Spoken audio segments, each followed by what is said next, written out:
Hello. How's everyone doing? It's been a while since I've done one of these. I don't know how long it's been, a few weeks, maybe. Um, anyways, what are we to talk about today? A lot of stuff has happened since we've last chatted, right? LA, where I am now, has been occupied by federal forces.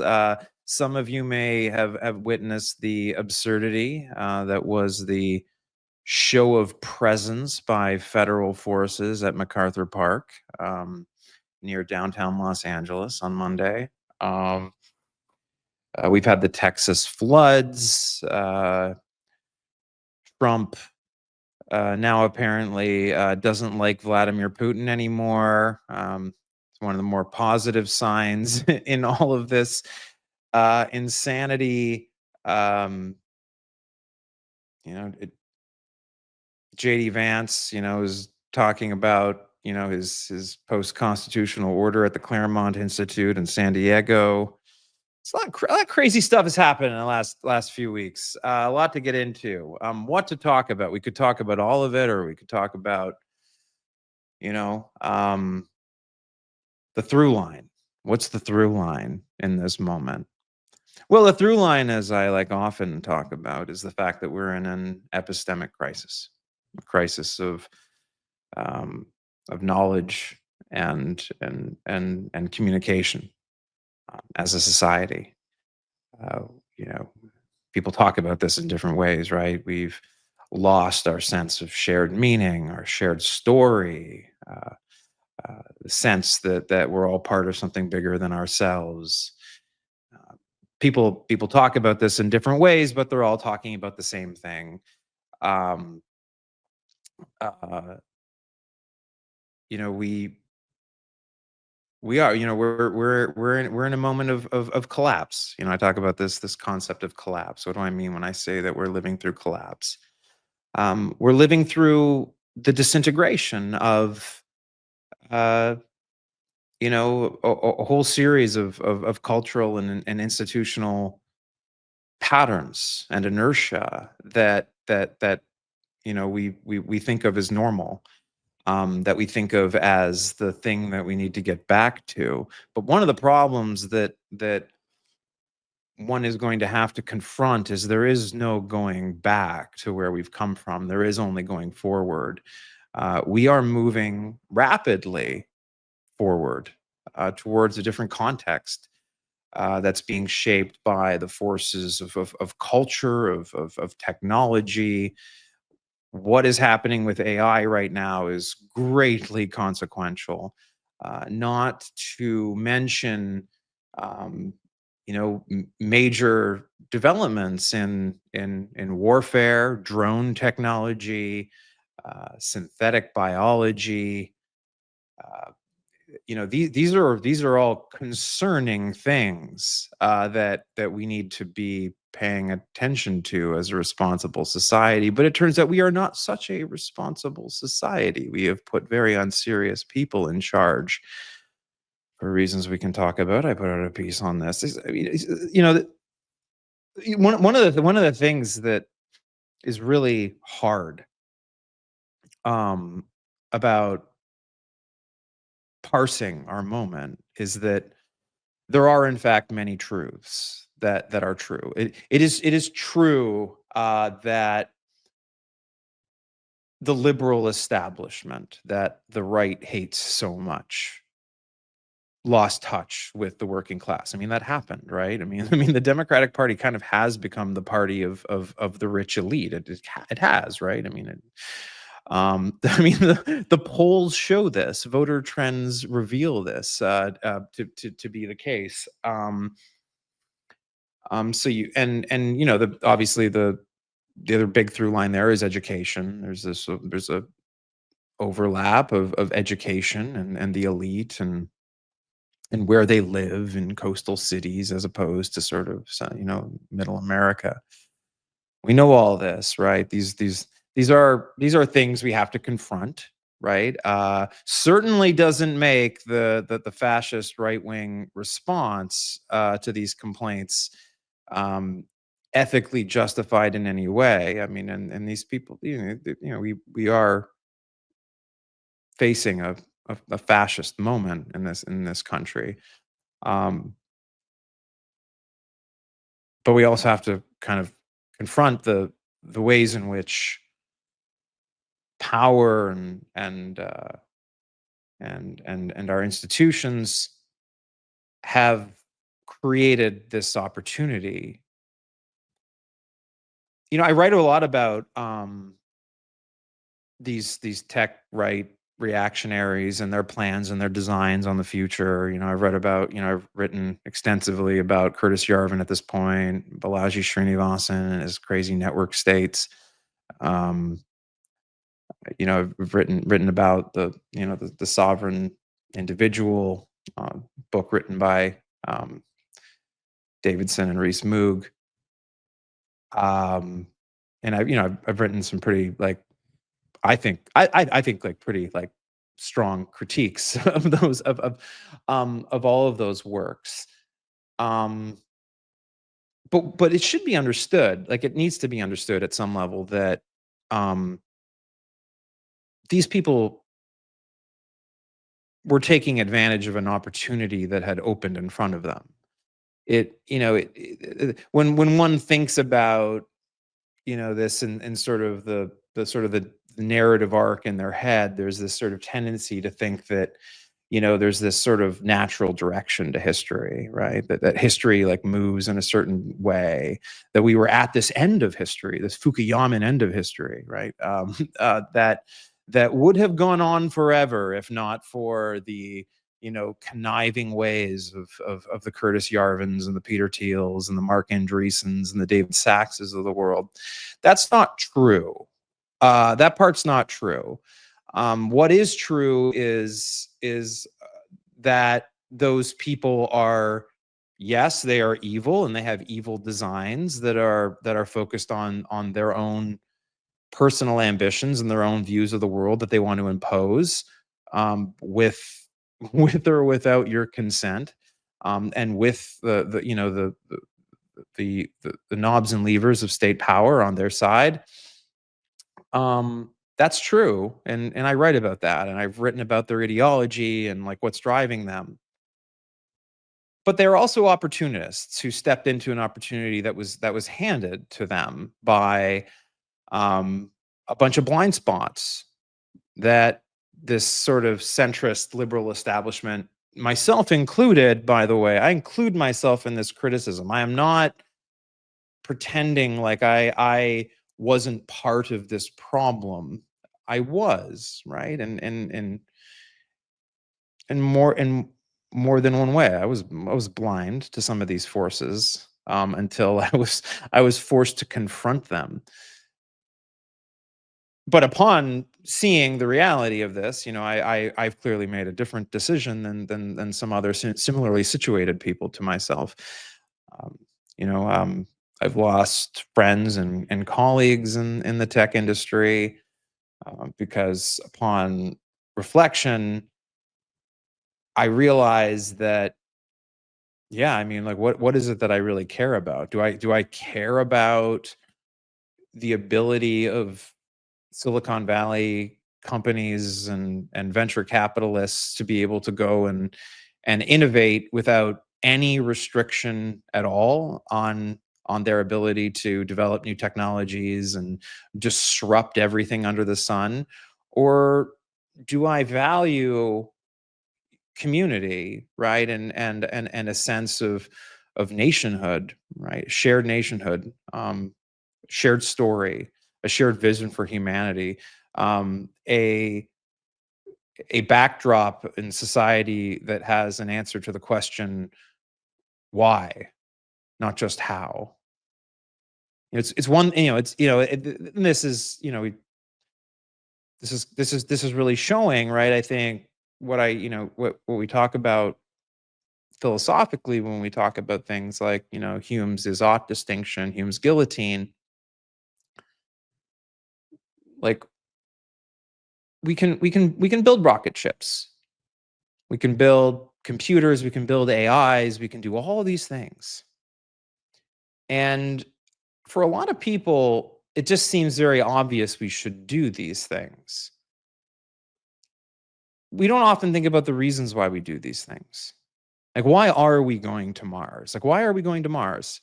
Um, Elon has given his reasons. Some of his reasons include, some sort of insurance policy for the human race, potentially creating a backup plan if we destroy ourselves here on Earth. Civilization could, in theory, continue on some Mars colony. That's a justification that's been given. This necessity. There's other like less insane people like Elon. There's what's his? I can't remember his first name. I know his last name is Zubrin, but he's like I don't know if he's a astronomer or something, or he's somebody who believes that humans a positive human future is very much tied to our capacity to expand into space. We can talk about that, but I mean, why? Why are we going to go to space?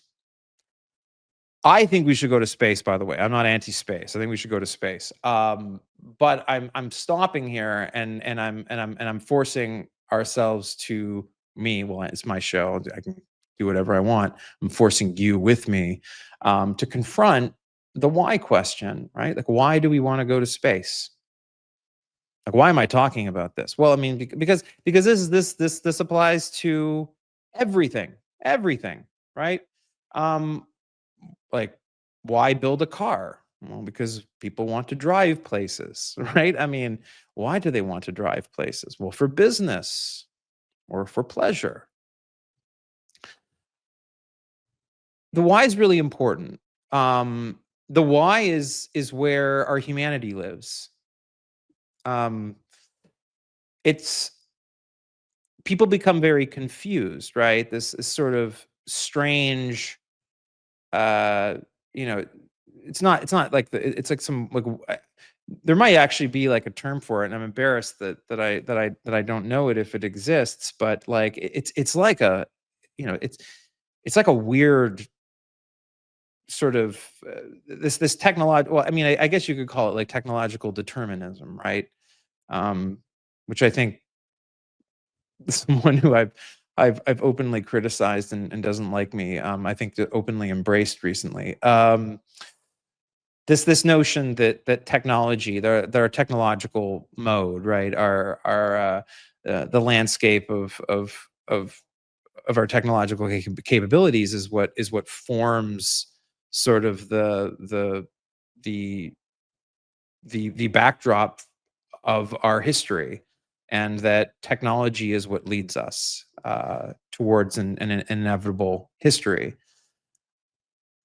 I think this is like a very dangerous thought. Like an example of this is, maybe just like pull this back a little bit to be a little more clear about what I'm saying. The notion that we have AI now, for example, we're going to have AI, we're going to have AGI. A technological determinist will say, well, it's going to happen anyways, so we need to just like we need to, as humans, adapt to the environment that AGI will create for us. This is the determinist view, that essentially technology is in the driver's seat, not humans. Um, and I think this is like, whether a lot of people in, especially on the tech right, whether they'll admit it or not, are technological determinists, right? The Sovereign Individual, right, was a technological determinist book. It painted a future in which nation states would simply not be able to exist anymore as a side effect, or as a kind of a contingency of the fact that the hyper individuation that we might expect to see in a hyper connected world would sort of negate this idea of having you know a nation state like structure. and that this is just inevitable. This is just how it's going to be, right? People are going to have cryptocurrency, and they're going to have passphrases in their heads, and the government won't be able to get at that. So you won't be able to force people to pay taxes, which means there won't be a tax base, so there can't be a welfare state. This is the technological determinist thinking that, say, like Balaji Srinivasan, like, you know, subscribes to. And I am, quite frankly, very hostile to this view. My view, to put it mildly, is, well, fuck that. If like if the technology is going to force us to be, hyper neo-feudalist, then we need to direct the development of that technology democratically, because that's an unacceptable outcome, quite frankly. And that's my position, and I don't apologize for that. I mean, that makes people, and that makes other liberals, by the way, I'm a liberal, but that makes some liberals uncomfortable, like market liberals, liberals who, and I'm, I mean, I do think that the market is the best way we have to allocate scarce resources. Don't get me wrong, but I also think that there is a serious and legitimate place for democratic deliberation in terms of, like, shaping markets. Like, we get to say, like, we talk about things, right? Like, should we allow gambling or ban gambling, or, legalize drugs or not? Like, we have social policies, right? These things shape markets, right? These are downstream of, like, normative positions that we as a society, work through democratic deliberation. And I think that's good, right? You know, I I have pretty nuanced views about recreational drugs. I think there's a lot of recreational drugs that should be legal. I think there's some that should probably stay illegal, right? I mean, and some people might disagree with me on that, and that's fine. That's what democracy is, right? That's bringing our human values into the democratic process and hashing it out and trying to shape markets to reflect those collective values. That's good. That's a good thing. We should do more of that. Sometimes we'll make mistakes. Sometimes we'll pass a policy, and 5 years later, we're like, this did not go the way we planned. I would say that there's lots of examples of this, right? I mean, there's been a lot of bad policies. I think that, a good example, right, that I often talk about, and this is something that is talked about by the abundance agenda people, and I know that the progressive folks hate the abundance people, but I do think that the progressives should pay somewhat more careful attention to, like, what is actually said, right? In those arguments, here's this is actually a true fact. Like, you can, like, look this up, right? And this is one of the reasons that we saw this massive rollback of CEQA, right? The CEQA, right? It's a California environmental act, right? There's a federal law called NEPA that kind of is sort of a federal version of it, but it's it was passed, I think it was, like, in 1970 in California. And it's a law that creates the sort of the mandatory environmental assessments. Whenever you, like, build something, you have to, like, make sure that it doesn't, like, impact, like, migratory birds and things like that, and all the, things that are, like, real ecological concerns. But um one of the things that people, the abundance agenda people, have been talking about, and I feel like progressives don't want to confront, is that these kinds of laws have just been, like, abused, right? Like, CEQA was essentially used to prevent the building of new dormitories at Berkeley, if you live in Berkeley, you know about this. You know about how the university like wanted to build more student housing, and it was tied up in court under environmental review, by local residents who simply didn't want that building to be built, and on in the guise of environmental legislation. Um, Other examples of this that are like just absolutely perverse are solar and wind and grid scale battery projects in California that have been tied up in the courts for years, by lawsuits from environmentalists. One of the things that's like crazy about like the environmental movement is, you have like there's like climate change activists, right? And those that part of the environmental movement, is generally like pretty pro, renewable energy. But then you have like kind of the conservationist environmentalist movement, and they're a little bit more nuanced. They're more like, we see those solar panels you're building over there. We don't really think you should cut down those trees to put those solar panels there. This is and that can like that leads to like a Sika lawsuit, and then like it's like 3 years goes by without that solar farm getting built.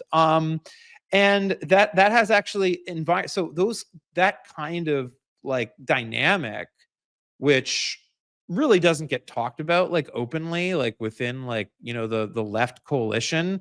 I mean, it's just absolutely crazy. Like we're not being we're we can't have rational responsive policy if we don't like bring these things up and confront them directly. I mean, and this is like one of the reasons like why like the Democratic Party is like just so fucked, right? Is that, you know they like really, I mean, the party doesn't really like have these like debates internally. They just like have a consulting class and like focus groups that like try to find like these lowest common denominator like things that will like bring the groups together, and they assemble the talking points. But you don't get like a politician that just kind of says like, guys, don't you think it's like fucking crazy that like it's actually that there are environmentalists that are stopping us from building renewable energy? Like, isn't this a fuck? I mean, obviously there are politicians that care about this because Gavin Newsom and just like forced through a major reform here in California that actually addresses this. And it scales back these environmental laws quite a bit, for things like affordable housing and renewable energy, which was just like it's an insane like feature, right, of like left-wing politics, that this is like some sort of like third rail that you just can't talk about, right? And you have like just insane groups like the Sierra Club and stuff that just like live off of like NEPA and Sika lawsuits. And it's and there's the tension between sort of sustainable energy, climate change, and conservationists is like it's like a real tension within the environmental movement, and they don't agree on everything. I mean, a lot of conservationist environmentalists, and we just have to say this, like they don't think that we should build massive amounts of renewable energy necessarily. They just think that we should consume a lot less energy, and that we should scale back our lifestyles, and we should stop flying on planes and stop driving in cars, and just like start living out of gardens in our backyard, and sort of become more agrarian, like fucking Pol Pot, like, you know like like dreamed of, and led to the Cambodian killing fields. But so I'm not to say that they're all that extreme, but like this is like, these are like debates that just like don't happen, and it's crazy. Um and I do think that like having some of these debates would actually drive a lot more political engagement and could actually make things a lot better. Because I think if you put a lot of these things in front of people, I think you could get like 60-70% of Americans to agree on most things.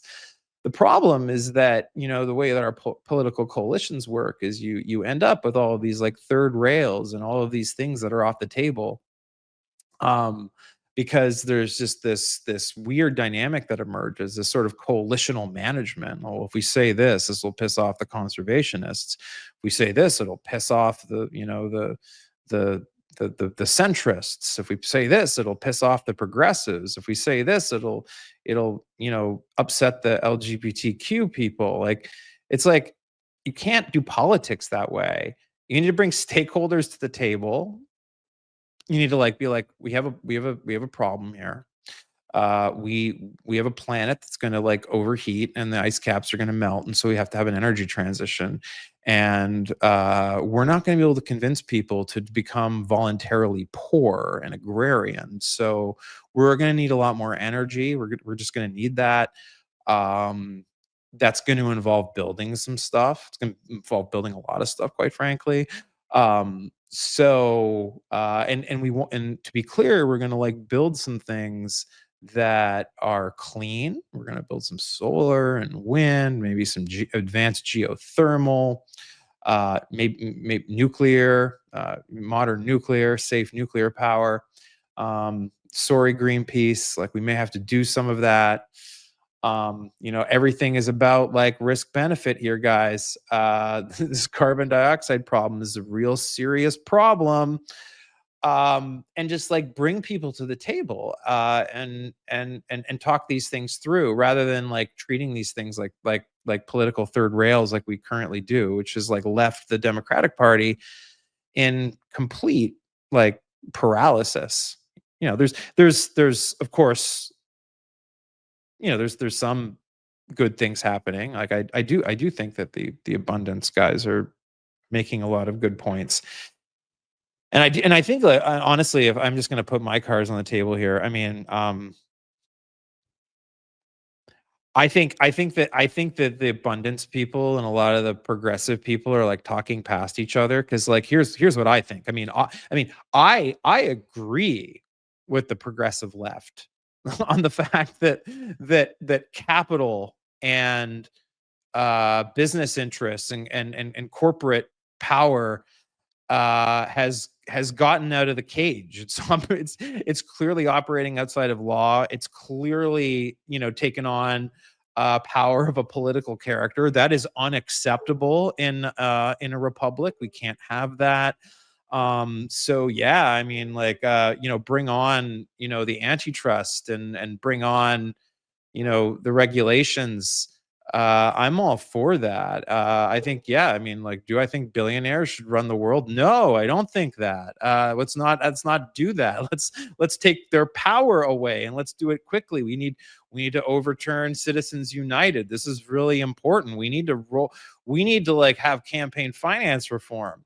Now, does that mean that I think that like we should like fucking like go full fucking Lenin and like start like expropriating the wealth of like rich people? I don't think that'll end really well. I don't think we should do that. I think that'd be bad. That's what we saw in Venezuela with Hugo Chavez and his Bolivarian revolution. Things went off the rail there. We shouldn't do that. That's not my recommendation. But what I do think is that, yeah, like we need to deal with wealth inequality in a big way. And that does mean some redistribution. That does mean higher taxes on the wealthy. And I say that as someone who will, I mean, I've done well for myself. I'll be affected by those taxes, and good for and honestly, like, yes, I should be affected by those taxes, because fuck, I mean, I value this country immensely. I mean, I think that the project of the American Republic, the self government, is so precious. I mean, personally, I'd give up all of my money, right, to save the country, because I'm crazy like that. I mean, I gave up my career.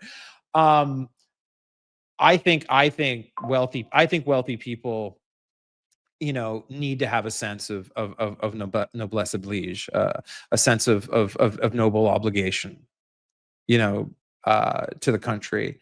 Um, what I honestly just don't understand, like, I mean, I made a little bit of money in my life, and I've gotten to, enjoy things. Is that like I never thought like, you know, having some money would mean that like I would turn around and then do everything I could to maximize my own personal ego to the to the detriment of everyone else, right? It's like it's like you know I look at you know these super rich like billionaires now who are like trying to build a fucking monarchist like oligarchy. And my question is like why aren't you happy with your fucking like you know $300 million yacht? Like why isn't that enough? Sail around in your $300 million yacht and leave our fucking democracy alone. Like I mean I just like you know yeah, I mean, I've never understood that. I obviously, there's not all rich people are like this, right? Like some are very philanthropic, right? But I mean, this band of rich people that has assembled themselves around Donald Trump and the Republican Party, and honestly, like some of the sort of centrists as well, who are sort of pearl clutching, over the New York City mayoral race. Um, I mean, like Mondami is like he's not a communist. I mean, he's on the left, right? I mean, he has some ideas that I think should be debated. And let me talk about this for a second as well. Like, just kind of come back to this about having these debates because these debates like need to be had. Um, like government run grocery stores. I think that's a terrible idea. I think that's a terrible idea. But I think the stance of say like these like professional moderates as I call them that are like, whoa, how can I vote for the Democratic Party if like this guy becomes mayor of New York City? I'm like, what the fuck are you talking about? Like you like even if you're right, even if you're right that these grocery stores, these government run grocery stores, are communist and socialist and awful and are going to be a failure. Um, just doesn't seem to be like an equitable concern on the scale of Donald Trump having over 10,000 like loyal goons that operate outside of law and rendition American citizens and non-citizens alike, to detention camps and things like that. I mean, this does not seem to be in the same level of concern.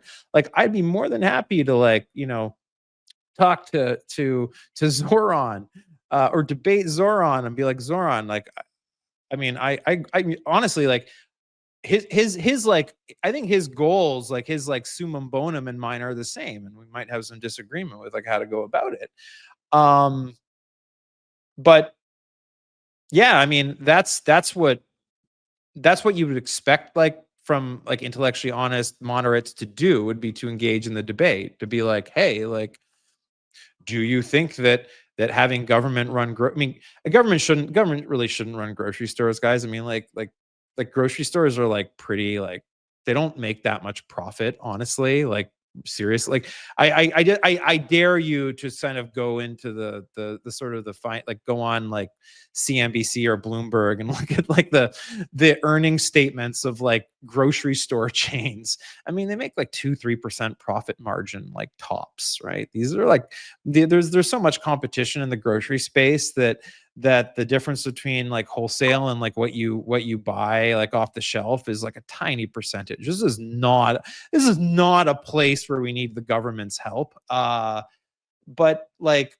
there are places, but that doesn't mean that like the government shouldn't like intervene in the economy.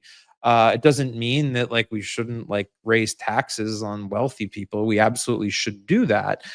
We should absolutely we absolutely need to get to a place where all Americans have health care. We absolutely need to get to a place where kids don't have to like starve in the richest country in the world, like cutting like school lunch programs. Like, why the fuck are we doing that? Um, we should be expanding those programs. Um, so I think like my big frustration with the left is the fact that it's seemingly just incapable of like having rational conversations about these things. Um, you have fiefdoms within fiefdoms, right? Uh, y- I mean, honestly, like one of the reasons why like I don't really consider myself a progressive is like I find I mean I haven't really critiqued progressives like at all really much, but I guess now I will. Is that there's a puritanism sometimes in progressivism that I don't really like feel is productive. I feel like progressives do historical moral accounting in a way that I think is, and I'll talk about that. That's like an important thing. I'll come back to that. In a way that I think is just like leaves us like unable to move forward productively. Um, I mean, I lived in Berkeley for like I don't know how many years I lived in Berkeley. But yeah, I mean, like the progressive left there like drove me insane. I'll tell you how they drove me insane. By constantly like wanting to raise property taxes to address homelessness while not allowing any new housing whatsoever to be built within the city limits. And then coming up with every excuse under the sun when a developer wanted to build apartments, down on San Pablo or where the fuck where the hell they were like trying to build these things, which in some cases like actually included affordable housing units as part of the plan. And then these like fuckers will just like go to court and just basically be like this ruins the character of the neighborhood, or or the developers or the private developers are going to profit off of this should be government built housing. And it's just this insane puritanism that like progressives can get themselves into, where like nothing can get done. um I think like, Ezra Klein is sort of like critique this like as well, like as like sort of like, the everything bagel, like, like liberalism or whatever, where, you can't really do anything unless it like ticks every single like social justice and like social activist like box. And it just leaves you in this like state of paralysis where, you can't build the house, because it's like by the time you've like dealt with like, all of the necessary like, research and into the potential land claims of the, of the native tribes that once lived there, and and and then like, the environmental like analysis, and the like whether or not the development is like, meets like certain sustainability goals and like all these other things, like you just like reach this point where like it's just not feasible to build the project. It's just so expensive and so time consuming that the developer just gives up. It's not economically feasible. Yeah, and in that world, I think progressivism like runs into, you know, just like a place of just like ungovernability. And so that's like one of my sort of critiques of progressivism, and why I don't really place myself there. But on the other hand, like I think that progressives are do make sometimes good arguments about the nature of economic power, and how it uh intrudes on the our political arrangement, such as it is our system of self-government. And so we need to reconcile these things. So what I think the thing that brings all of these things together is like, yeah, I mean, I think we need, a I mean, I don't think we should repeat like the New Deal, right? I think the New Deal made a lot of mistakes, right? I mean, I think the National Recovery Administration and price controls and things like that were a fucking disaster. We shouldn't do that again. But from the perspective of, you know, looking at corporate power, wealth disparity, the insane state of healthcare in this country, uh, you know, the the housing situation, a housing crisis. We have a housing crisis in this country. I think that, yeah, I mean, I think we need something like a New Deal 2.0, and I think that comes from having some real serious conversations about what is it that we want to accomplish as a country. I have my own views. I try to not to talk. Like, I've tried to like be a commentator that doesn't necessarily advance my own policy prescriptions. You don't see much of that in my writing or on these Substack lives. One, because I want to practice like some degree of like humility, because I've been wrong enough. I mean honestly, I thought I thought like free trade with China was like a good fucking idea for most of my adult life. And in over the last like 6 or 7 years, right, that view has sort of shifted. I sort of see it as a kind of a historic mistake that we allowed ourselves to buy into this notion that liberal trade with illiberal countries would liberalize those countries. We've seen basically the opposite happen. So I've had to update my view on this. And my in my updated view, like such as it is that we should still have relatively free trade. But when it comes to trading with regimes that are not democratic, that are illiberal, we need to make sure that like that we're not doing anything that undermines our own values in that trading. Um, like, and I'm not even saying that we shouldn't trade with China, but I definitely think that the way that we allowed Western supply chains to sort of decamp for Shenzhen, and that the manufacturing supercluster there, which has given China like massive amount of leverage in the global economy, like geopolitical leverage, and and geostrategic leverage over us. We're also seeing our dependence on the Chinese supply chain uh, for rare earth minerals. We put way too much stock in the neoliberal notion that liberal markets would bring about democracy in China. I mean, that was something that I know that the early neoliberals had hoped for, right?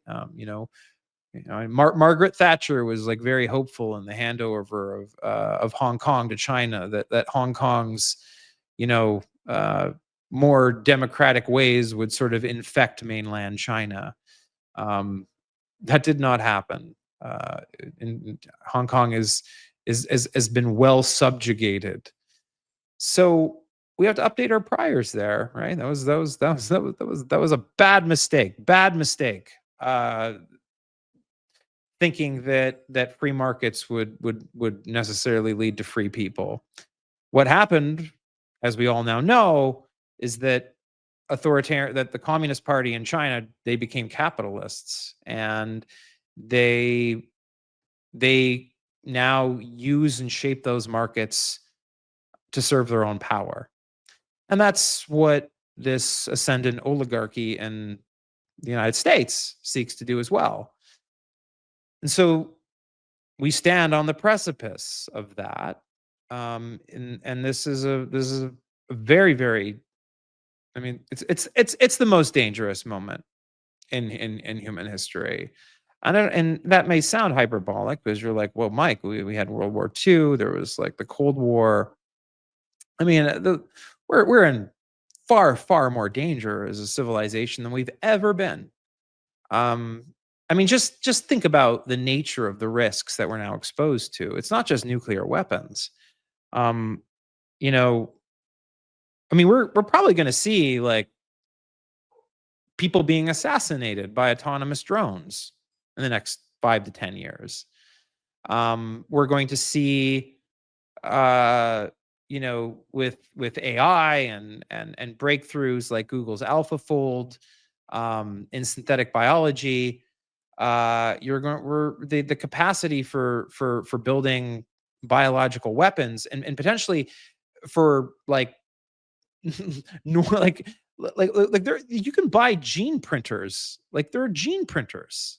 Like the worry here is that like you get to a point where we have way dangerous material at the consumer grade, and the war in Ukraine has been a demonstration of that. That war is being fought with like basically with bombs tied to consumer grade drones.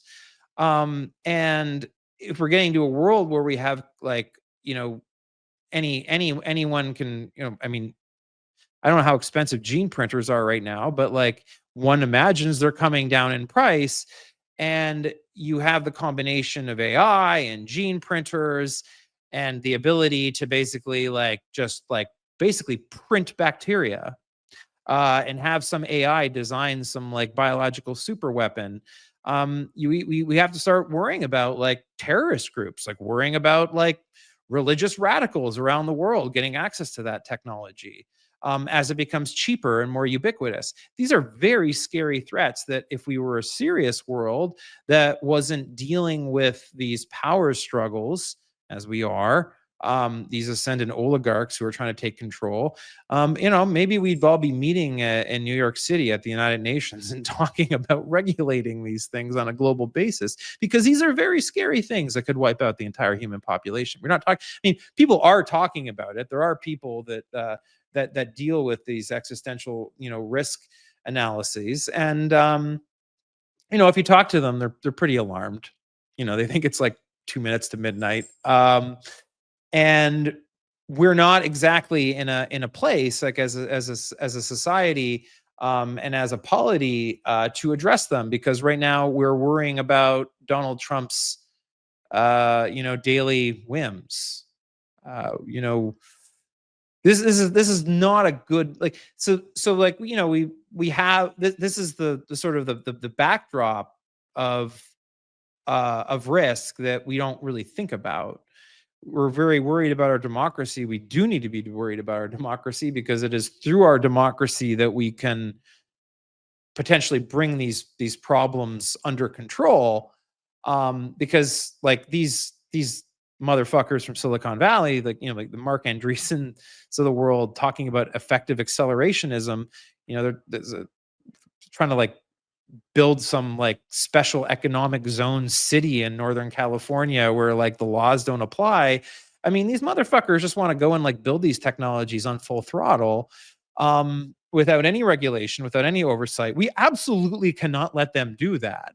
That is a existential risk of the nth degree. If people think COVID was bad, just imagine like what's in store for us in the coming years, when some extremist group or some government or some experiment gone wrong in the private sector, creates a virus that is like 10 times more infectious than COVID, and is 100% lethal. Like, I mean, that's possible. That's possible. It's scientifically plausible. That could just be something where someone sits down at their fucking AI and says, AI, design me a virus, design me a DNA or an RNA sequence that you can print off this gene printer, and place into a eukaryotic cell, and then have it replicate. I mean, that's possible. That's possible. And we're getting scared, and the technologies to do that are available today. Obviously limited to advanced research labs and pharmaceutical companies. But I mean, we're really not taking that threat seriously as a society. COVID should have been a wake-up call, but apparently the lesson that we all learned from COVID is that we shouldn't have any kinds of public health response at all. That's the view of Republicans now. In the next pandemic, we will do nothing. We will leave it up to everyone's individual recognizance to deal with themselves in the great like libertarian spirit of America. That I mean, that's not going to cut it if we end up facing one of these threats. And we probably will face these threats. I mean, just game it out.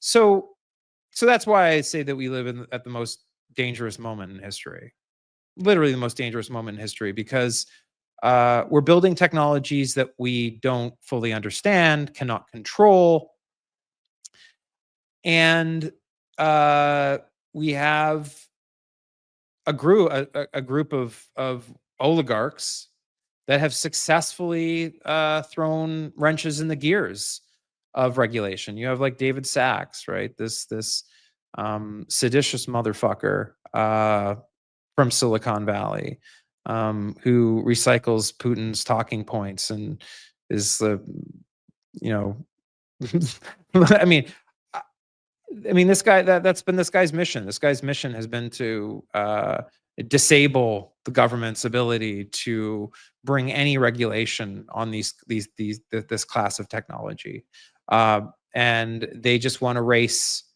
towards that future. And honestly, like they have designs on creating like that. I mean, the reason why they want to create this special economic zone, by the way, like and they have this like this Praxis project that Thiel and like others are running, is because they want to create they call them, Balaji Srinivasan calls them like network states. They want to create parallel governance structures that emerge from inside a sort of like a corporate order that eventually like subsumes the traditional nation state, which leads to this sort of like digital neo-feudal, world. Curtis Yarvin's opinion is that these worlds should have monarchs, corporate monarchs, neo-cameralist monarchs, as he describes them. And these people like really like believe that that's where things are headed. And it's very, very dangerous. We're on one hand, like we have to pay attention to the fact that their political maneuvers are very serious threats to our republic and our system of self-government and to other democracies across the world. But we also like need to pay attention to how dangerous the technologies that they're wielding actually are. They're very dangerous. We haven't talked about AI much because AI gets talked about all the time, and people, already have their fears there. Synthetic biology is like the one angle that doesn't get talked about enough, which is I think is like far scarier than AI in the near to intermediate term. And there's some people who believe that like China's already engaged in like eugenics, like that they're already like genetically modifying babies, and like there's some speculation that kind of thing is happening. Like we're like that, yeah. Like if you've seen the world, like the movie Gattaca, right? Like we're moving into a world where like those ethical questions are very immediately relevant, and we're not talking about them. We're talking about the latest, the latest like insanity out of the White House. So we're literally distracting ourselves towards the ultimate catastrophe for humanity. And I mean that to me, if people ask me like what I worry about, it's that. I think over the next 10 to 15 years, the battle for democracy is readily winnable. I think that these fascists will ultimately fail in their attempt to consolidate power as a consequence of the incoherence of their own, of their own project, right? I mean, you see this with the Epstein stuff as an example of this, right? I mean, one of the ways in which this sort of ascendant oligarchical political class has achieved power has been by cynically knitting together political coalitions by, leveraging things like like the Epstein, conspiracy theory, like QAnon, things like that. And the truth is, these like cynical motherfuckers like Elon Musk and others that exploit these things don't actually really believe in these conspiracies. They're just like useful for controlling people, to get them to vote for them so they can then consolidate power. But achieving power in that way, sets the conditions for your own destruction, right? Because eventually, it becomes unavoidable that you've essentially like played people off of each other, that you've told lies. When you make certain promises about what you'll do with power and it turns out you can't do it because it's not possible, that you made the whole thing up. um, that creates like sort of the dynamics that we're now seeing play out with Epstein. And so that's why I think that like ultimately all fascist movements will self-destruct on a long enough timeline. The real question is, you know, how much blood will be spilt along the way. And now, given the fact that we live in a world with nuclear weapons and AI and synthetic biology, will we even like make it to the other side? Or will we wipe ourselves out? That's the real sort of like risk that I see. I think that taking those risks aside, I think that the battle for liberal democracy is very winnable. I don't think we're going to win it next year in the midterms. I don't even think we're going to win it in 2028, even if we take the White House back, um, away from these motherfuckers. I mean, when you think when you the thing is about politics, right? Is that they I don't know. I don't know how to. I don't know to make this point, but generally speaking, most people's concept of politics is massively oversimplified, and as a result of sort of like the um, how we've sort of like told the story to ourselves around like how politics works and like how it functions. And there's gradations of sort of the fallacious reasoning around fallacious political reasoning. A lot of people think that politics is about policies. It's about a set of policies. Politics is about like, what are your views on abortion? What do you think the tax rate should be? What do you think the tariff rates should be? That's like, I mean, these are these things, these things are politics, yes, right? But policy deliberation, in a sense, is sort of the most sort of like civil and kind of highest form of like a well functioning politics. A badly functioning politics like the one we have right now has almost nothing to do with that, and has everything to do with who has the power, um, and who has power over who. And that is ultimately like the nature of our politics right now. So what that means is the fact that we've reached that point in our politics. And by the way, we have been here before, right, in the United States, right? The Civil War, the sort of the robber baron era of the late 19th century. um and I know Heather Cox Richardson has who writes letters from an American like Substack. She's talked about how this moment has a lot of similarities to the late 19th century America, um, and the robber baron era. Um, and so politically, right, like we can look back and we can find some reason to hope that that these people will ultimately fail. And there's a lot of reasons to think they will, right? I mean, like, look at the Epstein thing again, right? Like there's an incoherence to their narrative.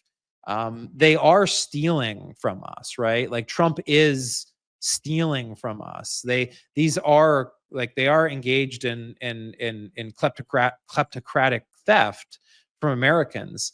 And at a certain point, when people's material conditions start to deteriorate and people start trying to figure out who's to blame, those things are going to become a lot more salient in people's thinking. And that's when you might get like a massive like populist uprising that could lead to something like a New Deal 2.0. I think there's a lot of reason to like hope for something like that. That's certainly like the direction I would like to steer things if I have any influence, and my influence is very, very tiny. I am to the degree that I'm a public intellectual, I am a tiny one. But I would say that there's a lot of reason to hope there. But there's also a lot of reason to worry along the way. I mean, how much blood will be spilt by these people? I mean, I mean, I'm I do think like we are going to have a moment, right, where this administration goes way too far. Protesters get killed, something like that. Like late 1960s all over again. And I do think that I do think there are dark times ahead, and I think it's going to get much much darker. But I also think that in that darkness, they're planting the seeds of their own demise. Um, and we're seeing that we're seeing the beginnings of resistance, but I think we have much further to go down this path of authoritarian consolidation, unfortunately. So when I tell people like what I think, like like I think that I think this is a 10-year fight across the entire Western world. I think it took us some time to get here. I think the collapse of legitimacy among the sort of liberal centrists is a catastrophe. People don't trust experts. They don't trust the political parties. They don't trust their government. They don't trust the Supreme Court. I mean, coming back from that, the amount of distrust that Americans have in these foundational institutions is not something that one election can fix. Historically, it's something that tragedy and crisis and a deliberate popular movement sweeping to power, right? FDR, right? Franklin Delano Roosevelt and the Great Depression being sort of a example of like how that culminated. Something like that. I mean, but I certainly don't wish for any of this, right, to happen. But I am, I am predicting that this is going to get much, much worse before it gets better. But I am, as you all know, I'm an optimist, and so to that I say, it's always darkest before the dawn. And I think America's worth fighting for, and so I fight for her every day. Anyways, that's my thoughts for today. I know I was promised to do these more frequently, and then sometimes I dick off for like several weeks, like I did this time. But I'll try to do them more frequently. I think I'm doing a Substack live with someone tomorrow. I'll promote that. I need to go into my email and figure out who it is that I'm doing that Substack live with. But I'll let you all know. Thank you everyone for showing up. Video will be posted later.